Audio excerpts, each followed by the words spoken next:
So, yun guys. Habang naghihintay tayo, habang naghihintay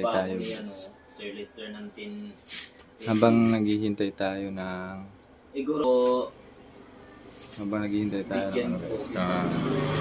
ilang minuto sa puso na tayo guys.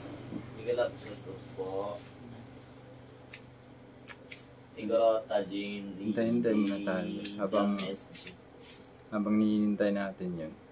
Thank you po kasi yun mga ilang minuto din yun guys, or yung katagalan kasi isang oras guys yung isang oras yung tagal ko nun. Pero kung ako sa inyo guys, is lagyan nyo ng lagyan nyo ng level. Lagyan yung level para nang sa ganun guys is makita nyo yung kaya nga po binigay ni makita nyo yung pasukin mo. So yun guys, yung sa atin guys, ano lang guys, ano bang tawag? Pasukin mo po yung lagyan nyo ng level guys. Sobrang bait po niya. Lagyan ng level yung lalagyan guys. Para nasa ganun malaman nyo kung may tagos ba yung ginawa nyo. So, habang naghihintay tayo, so yun na lang habang hinihintay natin yun.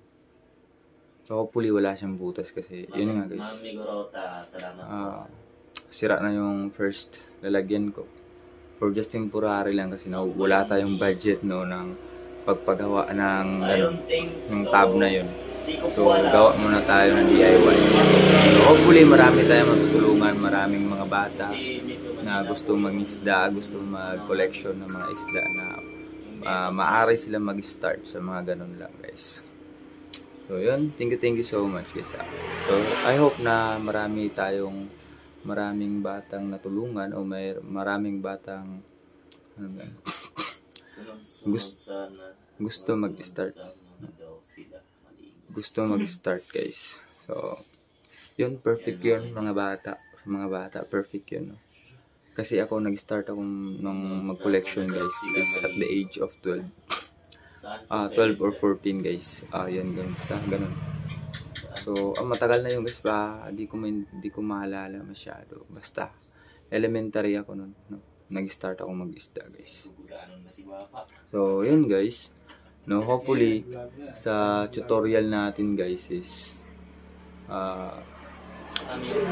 may mga kabataan tayo na masyado ng lulong ba sa cellphone, social media. So, yun. Sana is nabigyan natin sila ng idea na hindi pala lahat ng oras i-google natin sa cellphone or sa social media. It is because napakaraming activity outside social media na pwede natin tambay ko lang pagtuunan ng pansin or ng oras. So, yun na lang po muna sa ngayon. So, thank you so much guys sa mga viewers natin. Hopefully na yung videos na ginawa natin is maibahagi ni YouTube po sa lahat. So, thank you so much guys.